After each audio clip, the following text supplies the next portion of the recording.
You. Had the cursor in the wrong spot. Hey, grab your red cup of coffee and your red Bible. All right. So, hey, we're going to be in the book of Ephesians this morning, Ephesians chapter 6.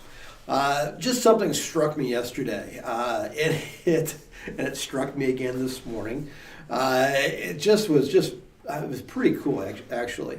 A while back, a few months ago, me and Ben built a sandbox, and then Landon McCoy and I finished it by filling it full of sand. And then McCoy's been out there playing it and stuff, and he discovered hi-hos and dump trucks and graders and payloaders and all that type of stuff, and he always likes watching those types of machinery. Anytime we see them, he points at them.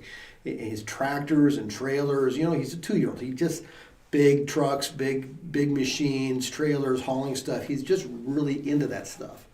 And every morning he wants to do something. Every afternoon he wants to do something. He wants to go outside, and he wants to play in the sandbox. And he doesn't want to do it alone. He wants somebody to go with him. And if I tell him no, I mean, just the look on his face, it just destroys him if Dad can't go outside and play in the sandbox with him. And so yesterday, while Lisa was teaching piano, him and I were on the sandbox. We were playing in the sand, and he is having a blast. I've got the payloader. I'm making the piles, and he's taking the hi-ho, and he's filling up his dump truck, and he's going places and dumping it. And then he comes over, and he wants to run the payloader for a while, and he's run that. So I do the road grader for a while, and we're just playing in the sandbox, and he is having a blast. And it's a good-sized sandbox. There's plenty of room there for both of us to navigate. He walks around in it. He pushes his dump truck. It's 8x8. And so he is having fun. And I am enjoying that time with him as well. And it just constantly, just with that one aspect that he just really wants to spend time with Dad. He wants Dad's attention. He wants Dad to listen. The same thing with Landon. He wants Dad to listen. He wants Dad to engage. He wants Dad to be involved in his life. He wants to show his dad stuff that he's done. And, you know, that to me is so pivotal, so important that a dad be engaged. And Lisa was telling me last night, I so appreciated how you were engaged with our 2 boys that are still at home.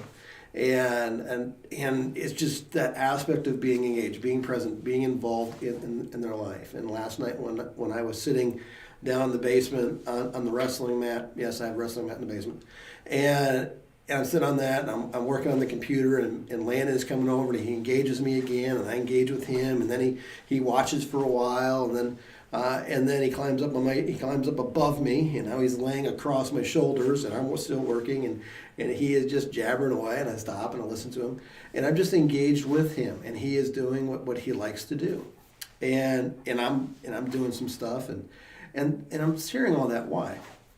Well, in Ephesians chapter 6, there is the instruction to children to obey their parents. But I think the most important part of that passage of Scripture is verse 4. It is verse 4, and it says, "Fathers, do not provoke." Or I liked one translation that said, "Do not exasperate." Do not provoke, do not exasperate. Have you never been exasperated? You know, and so fathers, do not exasperate your children to anger, where you so frustrate them that they're so mad. And that happens when we are disengaged, when we're not engaged in their life and we're not involved with them.